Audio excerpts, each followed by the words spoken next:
Hi, Giovanni and Kim. Hi, how are you? Hello, I'm It's great to talk to you. Fantastic to talk to you. Big stuff. Too. Big stuff happening with you. Last night, your Judas video premiered. I can't even believe it. We've been waiting for it for so long. I know.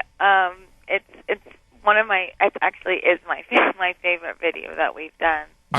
Are the rumors true? It costs like, I forgot how much I heard. 250, 500 million or something like that to make? No, that's not. I would rather give all that money to charity before I would spend it on was it 10? Was it 10 million? No. So the rumors aren't true. No, that's not true. Okay. All right. Good but to see. Everything on the internet you read is true. I believe everything on the internet. I believe everything as well. I know this is kind of a more serious part of the question, but I know you actually wanted to make sure that your message got across in the video because, of course, there are going to be some people who are like, oh, it's blasphemous and everything, but you say it's actually a positive message. It's such a positive message, and it's always interesting to me. I was very surprised that I was sort of being stoned for something that hadn't even come out yet. Right. Yeah, really. I know. But in a way, that's exactly what the video is trying to do. I'm obsessed with religious symbolism because I went to Catholic school, so I'm obsessed with it from like an art history perspective. Right.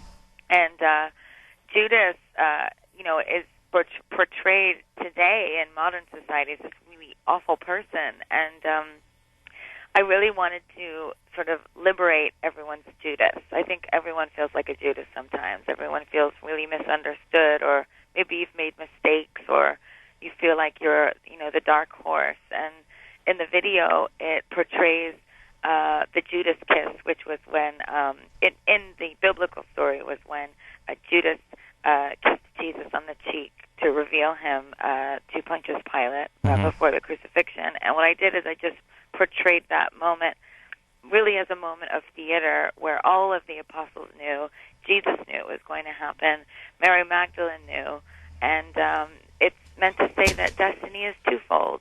Destiny has darkness and light. And maybe it was not a mistake. Maybe it was not a betrayal. Maybe everything that you go through that's difficult is just part of your destiny. Yeah. It's funny that you say Judas is portrayed like that because so is Mary Magdalene. Oh, yeah. Right. A lot of people are saying now she probably wasn't a prostitute. No. Well, they were. A lot of people say that. And I actually read a lot of historical documents before we shot the video because I'm just so interested in it, and Mary Magdalene is such a beautiful figure, and a lot of people believe that she was, the apostle of the apostles. Right. And, but, as a woman, she was really forgotten, and she was never really talked about. And I sort of wanted to do a moment of justice for her and portray her as a really, a really bad bitch, So she was the rock star's girlfriend, Because I'll tell you what, that's really who you are too. So it's a great portrayal. Well, I just think, instead of being judgmental, instead of pointing fingers and saying this figure is more important than this figure, and being really judgmental and prejudiced, I think it's really a wonderful and beautiful thing to artistically liberate all of the apostles and say they were all part of it, and we are all part of it. If it becomes a metaphor for life, which it is for me, it's don't prosecute your Judas. Forgive your Judas.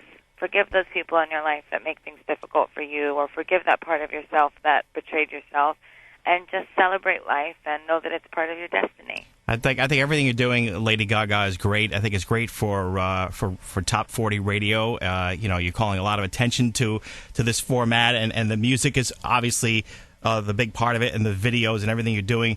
And the reason why I say that is we haven't had such an iconic figure come across in a long time. So it's keep doing what you're doing. Don't say iconic yet. It's only my third album. Yeah, but listen. Well, you're a rising iconic figure. You are the only one in a long time. I know you've been almost negatively compared to Madonna in some ways, but you're also positively compared to her.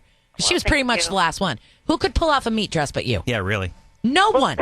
And you looked good in it. I know. Who could pull up showing up in an egg or whatever that thing was? Listen. Well, the meat dress was actually also a statement. I mean, everyone just sort of said, "Oh no, she's wearing meat," but Yeah, no, it's I did so a cool. speech about equality, and